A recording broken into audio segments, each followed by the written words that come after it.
તો વાત કરીએ સાબરકાંઠાની તો સાબરકાંઠાના ઈડરમાં માતૃ પિતૃ પૂજન કાર્યક્રમ યોજાયો, જ્યાં ઈડર ડીજીઈએસ સ્કૂલમાં કાર્યક્રમનું આયોજન કરવામાં આવ્યું। ત્યારે જીવનદાતાનું ઝરણું અંતર્ગત કાર્યક્રમ યોજાયો, જ્યાં ભારતીય સંસ્કૃતિને જીવિત રાખવા પ્રયત્ન કરાયો। તેના માતા પિતાની કુમકુમ તિલક કરી પૂજા કરવામાં આવી, જ્યાં નવી જનરેશનના બાળકો માટે અનોખો સંદેશ। આજે ડીજીએસ સ્કૂલ દ્વારા માતૃવંદના કાર્યક્રમના ભાગરૂપે અમને લોકોને અહીંયા તેડાવ્યા હતા અને ભારતીય સંસ્કૃતિનું જે મહત્વ છે જળવાઈ રહે એના ભાગરૂપે આ સ્કૂલ દ્વારા ખૂબ સારો પ્રોગ્રામ હાથ ધરવામાં આવ્યો હતો। જીવનદાતાનું ઝરણું નામ એનું ખૂબ સુંદર આપ્યું છે કે માતા પિતાએ જે જીવન આપ્યું છે એ જીવન બાળકો પણ સાર્થક કરે અને બાળકો દ્વારા માતા પિતાનું જીવન સાર્થક થાય। આ ટાઈપના ઉચ્ચ ગુણવત્તાવાળા વિચારો સાથે આ જે પ્રોગ્રામનું નિર્માણ કર્યું એ પ્રોગ્રામ ખૂબ જ આનંદદાયક હતો। એકદમ હૃદયને પ્રફુલ્લિત કરી અને અશ્રુની ધારા વહાવી દે એ ટાઈપનો સુંદર પ્રોગ્રામ આ સ્કૂલ દ્વારા આજે કરવામાં આવ્યો। ડીજીએ સ્કૂલ દ્વારા આયોજિત જીવનદાતાનું ઝરણું અંતર્ગત માતૃ પિતૃ વંદનાના કાર્યક્રમનું આયોજન પ્રત્યેક વર્ષે થાય છે।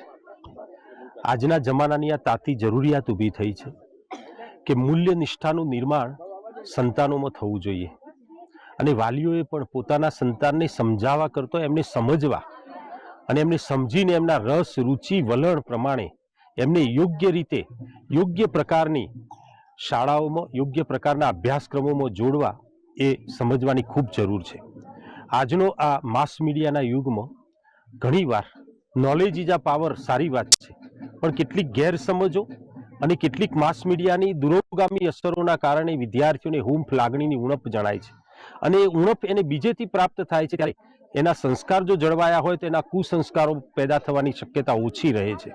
એટલે આ લાગણીની ઉણપ ઓછી થાય, એને પ્રેમ મળે, એને સમજીએ, એના વિચારોને સમજીએ, સાચ અર્થમાં મા બાપ એના ફ્રેન્ડ ફિલોસોફર અને ગાઈડ બને તો એની સંસ્કાર શક્તિમાં વધારો થશે, એના આત્મવિશ્વાસમાં વધારો થશે અને જિંદગીના જંગમાં ક્યાંય પણ એ વિમાસણ નહીં અનુભવી શકે।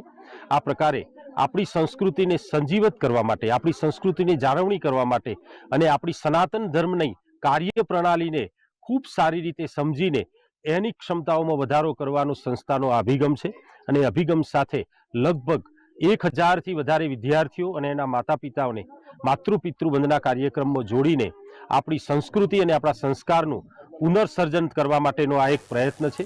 આજે